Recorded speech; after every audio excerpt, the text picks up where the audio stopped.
And there were so many people that are deeply unserious when it comes to building a movement and actually challenging power. And that shows when we have these conversations.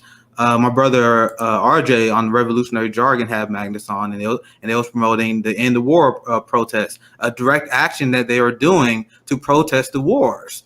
So this is the stuff that we have to do to go against our national security state, the corporate oligarchy that we are fighting. This is how we win. Now, I call these people deeply unserious because I discuss this issue so many times. I break down why they are so wrong on this issue and why they're not even really thinking about it. So you know what we say all the time on Black Twitter, and you know what a lot of people agree with me on? It is not Black people's job to convince white people not to be racist. Now let me repeat that. It's not our job to do that.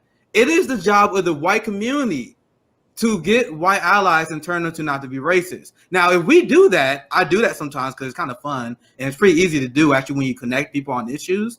And this is why a lot of people who are against building these class solidarity lines, look at where they're from. I noticed this. You look at where they're from. They're all from New York, California. They're in deep blue states. They live in deeply white suburbanite communities where they're not really exposed to the working class on either side, the Black working class, the white working class. I sold cars in Kansas. I traveled for the Bernie Sanders campaign and knocked on countless doors and talked to countless conservatives. And people who don't have these conversations, they have this view of what someone who is conservative is. They think everyone who is conservative, they think they like Ben Shapiro. They think like Dave Rubin. They think they're like any of these Fox News, Jeanine Pirro, any of these Craig Bill. Like, that's not the average conservative voter, whether you believe it or not. I know because I actually talk to these people. You guys need to go out and touch grass and actually have real conversations with people. Because a lot of these people, and I'll give you guys an example of a white ally that I approve of. My friend Rob, he here in Kansas City, he has a lot of racist family members. And you know what liberals do? And they think they have the moral high ground. They say, oh, I will never, ever associate with racists. I will never talk to them. And my response is, you're not helping me. You're not doing nothing to help me. But what he does, he actually converts these racist people to leftists. Now, if they was to follow what they criticize you for, they would say, oh, you shouldn't even be talking to these people. So we shouldn't even have net gains. Isn't that what we're trying to do? Remember when Bernie ran, we used to brag about the amount of Republicans that used to support Medicare for all. Right. I used to brag about that, but now people are like, oh, you getting Republicans to organize with Medicare for all? I thought that was the goal. So when I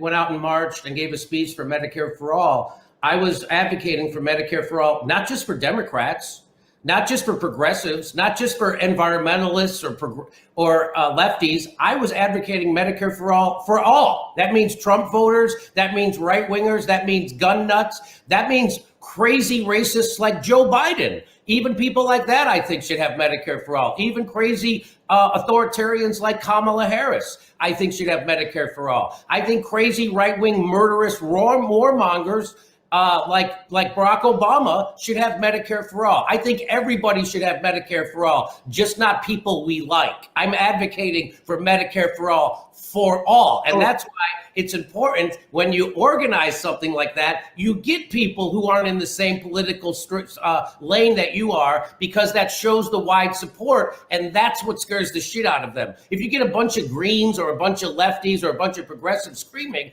they can ignore you. But when you get people on the left and the right and the middle screaming, it's harder to ignore those people, and that's why they have to squelch that even harder. And they have to make people like me, who are actually marching and speaking out for Medicare for all, to try to make people think I'm some kind of a sneaky right winger, as I'm advocating for ending the wars, Medicare for all, living wage, and student debt relief, and ending the drug war. Somehow they want to conflate that into right-wingerism as they get in the way of people like us trying to get a vote on Medicare for all. When the Young Turks and the Intercept, Ryan Graham, ran interference against Force the Vote, what they were doing was they were keeping us from health care at the aid of the establishment. They were protecting the establishment from actual activists. And if that wasn't true, if that's not true, where was Ryan Grimm and Cenk Uygur and the Young Turks during the 50-state Medicare for All march? What is the reason why they weren't out there? There is no reason, just like there still is no reason why they shouldn't be for Force the Vote. There was never a legitimate reason. The only reason is they're in bed with the people they're pretending to advocate against. Cenk Uygur's in bed with the establishment.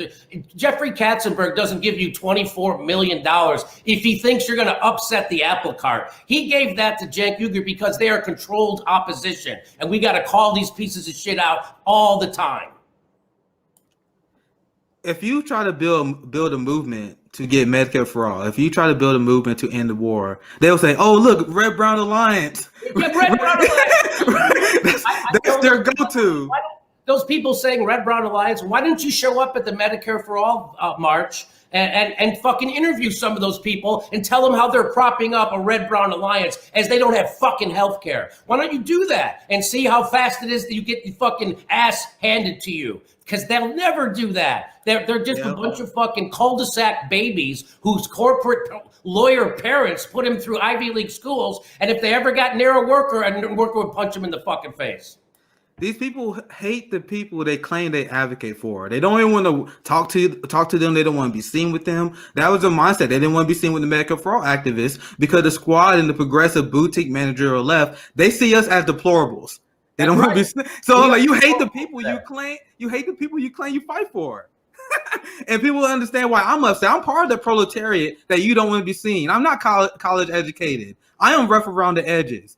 And you would judge every single working class black person based on the rhetoric that I've seen. Because we are not perfect people. And I've seen they attack any activist or any organization because they're not perfect people. I'm sorry to break it to you. I'm not perfect. My neighbor's not perfect. My brother's not perfect.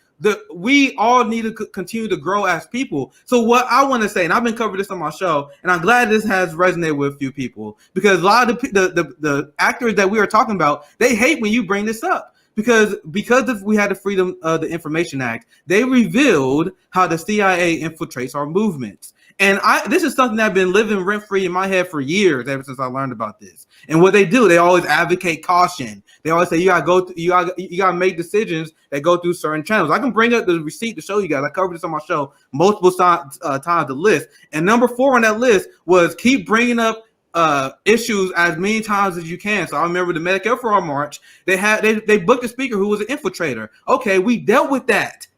we handled that, and that was a problem that was weeks and weeks old. But these same bad faith activists came like, "Oh, you fell for this trick. You booked this neo-Nazi or whatever." I don't know the do background, but they kept using that for weeks and weeks and weeks to attack the movement. Meanwhile, we moved on. We're trying to make the movement better. We're trying to grow the movement. We have doctors. We have nurses. We have real activists that were showing up. Meanwhile, these CIA leftists, they were constantly trying to bring up these problems to kill momentum for the movement. And whenever we have things like force to vote or any action that we have, like whenever we want to call for like canceling rent, they're like, "Oh, you gotta be cautious." The whole thing is easing caution. They don't want us to move forward. They say things gotta go through certain channels. The channel of the Justice Democrats. If it's not Justice Democrats approved, if you don't shut up and trust the plan, you should not advocate for it, and it will smear you if you do. And this is why I do not tolerate these deeply unserious people. Because now I'm gonna go back to the other conversation we was having. Because let's have a conversation, and this is a hard conversation for white leftists to have, about what it means to actually be anti-racist. Because I talked to Magnus, and I understand he had bad takes before. I had bad takes before. But what else do you want someone to do other than denouncing racism, fighting police violence like he has done? He's against for defunding the police. He's for ending the wars. Now, this is what I am proposing to you. I'm not asking you to defend this guy. I am saying that if you are for giant police budgets, if you are voting to give weapons to Israel, like Ilhan Omar, Jamal Bowman did to be complicit with the genocide in Palestine, if you are complicit with funding the police more with your votes, are you anti-racist? Because my question is no. So if you're saying I can't work with this guy because you're like, "Oh, he's a racist," you got to prove to me that you're not a racist. Because what the progressive movement has done, I'll toss it right back to you, Jimmy, they sold us out to the police state. That's what I mean. I said the progressive movement has sold out black people to the police state because they keep funding for the budgets. They're silent now that ICE is literally committing human rights violations on the border. They are literally implementing forced labor. They are literally forfeiting people who are hunger striking because the conditions are so bad.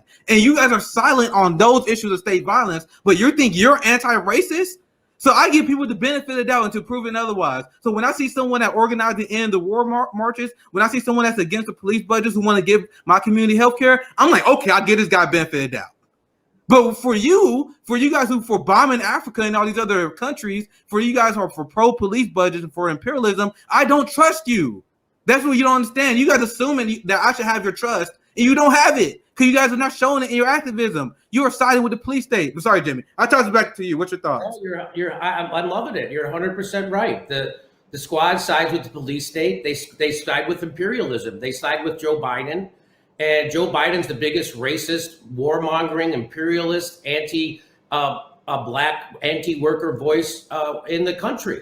And he's been that way for 40 years. It's nothing new. He's the one who said he didn't want his kids growing up in a racial jungle. I don't know if you remember, Kamala Harris tried to end his presidential campaign by calling him a racist. So again, these are the people who are voting for racists, and then they're going to call someone else a racist. Joe Biden is a huge racist. Joe Biden actually kills people of black and brown all over the world. And he does it with impunity. He just did it in Afghanistan. He just killed women and children. And before that, 2 weeks before that, he bombed a school and a med clinic, which killed 20 women and children. So this idea that Joe Biden is not a war criminal like Donald Trump is wrong. Often you can point to the damage done to this country by Joe Biden is much worse than the 4 years that we had under Donald Trump. In fact, just as I predicted, Donald Trump was not allowed to deport as many Hispanics as Joe Biden and Barack Obama. He wasn't allowed to put as many in cages as Barack Obama. He wasn't allowed to gas them. You know, Barack Obama gassed immigrants at the border. He did that. And I guess they should be honored that they were gassed by the lesser of two evils. So again, we have this idea that the Democratic Party is going to make things better. They're only going to make things the way Wall Street wants. That's what the Democrats are going to do. You're going to get as much health care as Wall Street will allow you to have. You're going to get as much ending of the wars as Wall Street will allow you to have. So they're not getting anything. You're not going to get student debt relief. You're not going to get a living wage. You're not going to get marijuana rescheduled because private prisons need to keep them full. All that shit, okay? And so voting for the Democratic Party is a vote against your own interests. People love to make it fun of right-wingers that they vote against their own interests. What the fuck do you think voting for Democrats is? Oh, no, they give me lip service. Well, so does the right-wing politicians. Donald Trump says he was going to give everybody health care, he was going to give everybody a job, and he was going to end the wars. Remember that? That's why a lot of people voted for him. He didn't give you health care, he didn't give everybody a job, and he didn't end the wars. Well, the Democrats say the same thing. I'm going to give you a $15 minimum wage. I'm going to give you health care, and we're going to end the war. They don't fucking do any of it. They're not even ending student debt relief. They're not giving you student debt, nothing. I live in California where it's a supermajority Democrats. They control, again, the supermajority. They can do whatever they want. Plus, they have Gavin Newsom, who's a Democrat. Right now, they're going to recall Gavin Newsom as the governor. Why? Because when the Democrats are in power, everyone's life gets worse. They won't fucking do anything for you because they're beholden to their donor class. Exactly. Why is it hard for the Democrats to retain power when they get in power? Why are they going to lose the House in fucking 2022? Why? Because they don't do anything to make people's lives better.